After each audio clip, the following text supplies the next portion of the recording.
Hello, everyone, and welcome back. Arsenal Fan TV America, coming back to you here from the Pacific Northwest, USA. Welcome back to all of you soccer fans, football fans around the world, around the US.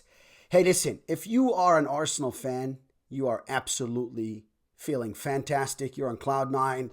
Your team is performing and is consistently performing. And what I mean by that is not just giving, a good game here or there. No, it's consistently showing up and playing solid football, moving, working for each other's, defending. And that's what we want to see the whole entire season. Of course, you have to be consistent for you to win the Premier League. And again, they showed this year, and last year or the year prior is one thing, and I think Arsenal this year is totally different. So let's go to the game. Let's see what happened. It's a fantastic win, of course. But before we do that, please don't forget, subscribe and like and share if you love the episode. We're going to go straight to the game, like I said, and we're going to start by who started for Arsenal today. Yes. This time, we all know the starting lineup was a bit different. Timber, he's out injured. Don't know for how long yet. Hopefully, it's not that bad of an injury. Ben Wyatt, hamstring, not a bad injury. However, hopefully we see him a couple of weeks or so. The starting lineup was a little bit different. In goal, of course, the consistent David Raya. He's been great. He's been great. When I say great for a goalkeeper, I don't just mean saves. I mean overall footwork, availability, movement, collecting the ball, hands, collecting corners, coming out, the whole nine. And David Raya has been fantastic for Arsenal this season, and he continues to do so. So going in before that Southampton game, I had no doubt that he would, be on his best as he usually is. He's consistent, and I love that about our goalkeeper, number one, David Raya. Or, number 22, of course, on his jersey, but number one goalkeeper for Arsenal Football Club. Of course, don't forget, on the other side, Southampton, Ramsdale, our ex-number one goalkeeper, is now playing for them, and he did start the game for them. Of course, welcome back to Aaron Ramsdale. The entire Emirates sang his name, and it was good to see that. He was a good Arsenal player. He played very well, and he wanted to stay at Arsenal for 10 years or so, he said. But it didn't happen for him. So good luck to him, to Aaron, at Southampton. We saw him starting for them. So in front of David Raya, our four defenders, yes, back right or right back, Thomas Partey. Let's just continue with the lineup. So Thomas Partey right back, Gabriel and William Saliba in the middle, as always. And the left-hand side was Calafiori. Let's go to midfield. Midfield, we had, of course, Declan Rice was starting. Martin Odegaard still out. So in the middle, it was more like 4-2-4 to me. In the middle, you had Jorginho and Declan Rice. And up front, you had Raheem Sterling, Kai Havertz, Gabby Jesus, and Bukayo Saka, of course. And up front, of course, Bukayo Saka was on that right-hand side. Kai Havertz and Gabby Jesus were operating in the middle. More like a diamond four. So the last one would always tuck into midfield and work with midfield. We saw on the left was Raheem Sterling, up front with Gabby Jesus. But again, him and Kai Havertz will, both of them move. Again, Gabby Jesus did not impress me, but that was the starting lineup. Let's just talk about that for a little bit. Here's, my thought on that. Number one, I know it's Southampton. They're not doing great, but I don't have to play Jorginho. I don't have to give Jorginho time. Jorginho is just there if someone gets hurt. And I know Martin Odegaard is hurt, but we have Mikel Merino out there. That's 120 times better than Jorginho. And we should not be playing Thomas Partey in the back. We had Tomiyasu is back, and he looked good. He came in as a substitute towards the end. He looked good, so I wouldn't burn Thomas Partey and play him back there because we didn't have any creativity through the midfield in the first half. We had a lot of ball possession, right? So we had a lot of football, but we weren't creative with it. And as we saw Jorginho in the first half, he just goes sideways and back. Most, if not all, his passes didn't really quite make it. You could see the vision maybe is there, but just didn't make it. So it doesn't really matter what vision do you have or you had if you didn't make the pass, right? It's important to make these passes for runners, and that's how we could score, basically. Because we play beautiful football. We have the ball, but we don't do that. Again, the 1-2s, player like Martinelli coming through the middle, keeping the ball, taking one, taking two, releasing it to Gabby Jesus, giving it back to him and goal score. We don't have that. We have to have that sort of, penetration from the middle so we can go from the top of the 18 or from the sides, but come in towards the goal. And, I'd love to see 1-2 top of the box. That may increase our, goals a little bit because, again, in the first half, we had football the whole entire time, but we failed to score. And the problem with that you go into the second half, you can concede an early goal, and now you're nervous for the rest of the half, and you're having to chase and having to do things you don't really want to do. If you get scored on at the Emirates, right, you're going to have to be more offensive. So you leave holes in the back. So we don't want that. But that's exactly what happened, unfortunately. And 55 minutes, and they score. Yep. I mean, I don't know if it's a mistake, and after mistake, after mistake, after mistake. They came in second half looking like they wanted to win the game. Yes. We didn't look as good starting second half as we looked at the start of the game, right? Our core midfield was not strong enough for me, so I didn't feel that we wouldn't even score because we're just doing more of the same, right? And we had to have something happens.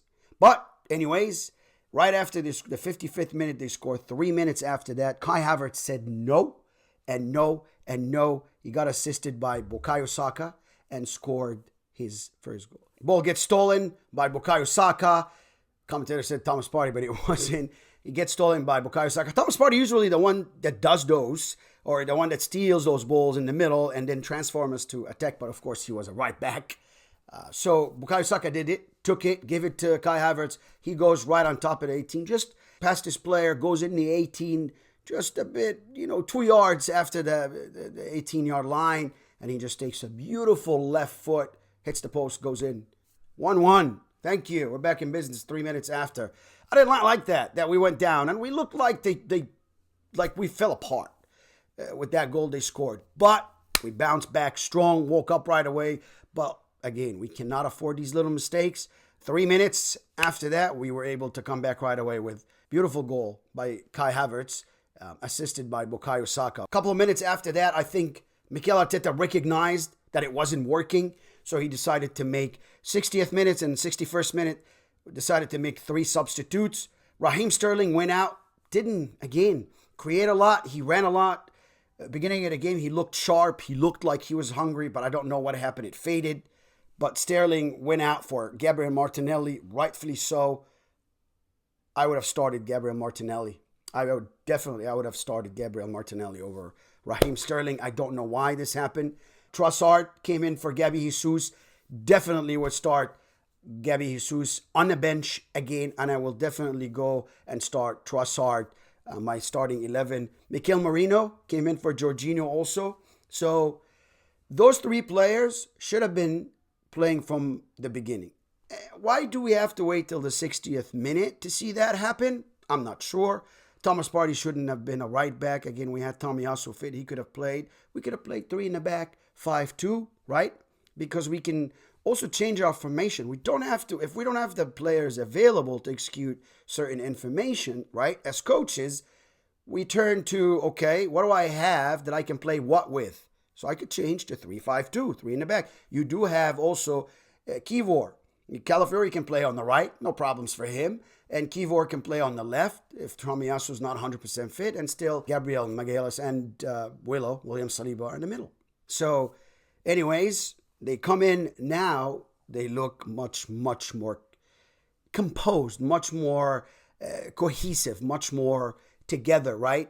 So Arsenal now have Trossard in the middle. He's moving, he's grooving. Kai Havertz free to go up front.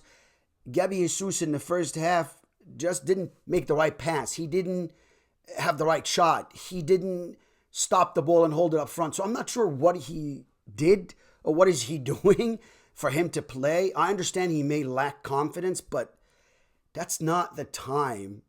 I think, to have him gain more confidence. I think it's too early in the season. He has to just work hard to get back to his form because, again, I haven't seen anything from Gabby Jesus the last 2 years now. And now this is the third, so maybe time to move on for him, for us. I just don't think he's cutting it. And I don't think I should be sitting a player like Trossard, especially, or Gabriel Martinelli outside, or even Ethan Nwaneri, right? Ethan Nwaneri is out of this world. He's a Class A player. He's young, but he should not be sitting outside for someone like Gabby Jesus to be doing what he's doing throughout the game. He was just that bad, right? So Gabby Jesus out, Jorginho out, and Sterling out. Of course, Jorginho is another story, but we talked about that earlier. I wanted to see Martinelli, Trossard, and Mourinho start. So game looked better now, and we looked like we have the ball. 7 minutes after that, Bukayo Saka puts a beautiful ball across, and we see Martinelli that had suspicion of offside, but of course he's not. He's just that quick. He jumps on that ball. He runs to that ball, never gave up on it, and just nicks it right next to the goalkeeper from the left post, the left near post, from Martinelli's point of view, of course. And what a goal that was, and that was a release for Arsenal. Now we're 2-1 up right away. If the team is the right team, results are going to come right away. 2-1 to the Arsenal, yes, and 3-1. Bukayo Saka makes it 3-1 at the 88th minute. Of course, Bukayo Saka again assisting, and he has 7 assists. Manchester United, the whole entire team, has 5. So he's assisted more than anyone else in the league. Fast forward, 84th minute, Tomiyasu comes in for Thomas Partey. Of course, Tomiyasu is a natural right back. And then fast forward one more time, one more substitute. On the 90th minute, Calafiori will go out for Jakub Kiwior, the young Polish international. I would have loved to see Ethan Nwaneri play, but he didn't get to play or to start. Jorginho did. And again, I wouldn't have done that. But we won the game. 3-1, your Gunners. Thank you very much. Of course, City won, and we had to win for us to keep up with them. Liverpool is number 1. They won, and now they have 18 points. Everybody played 7, by the way. Now we're tied again with City, 2nd and 3rd. We have 17. They have 17. And we're also tied on what? Goal differentials, 9 and 9. Liverpool has 11. Not too far, but City scored more goals. They look at goal differentials first, which is, of course, the difference between the goals you scored and the goals you conceded. But if that didn't work, they look at who scored more goals. And City did score more, 2 goals more than us. I think we have 15 for the season, and they have 17 goals scored. Great result for us. We're keeping neck to neck with them. I think that's a fantastic result. Next, of course, is international break.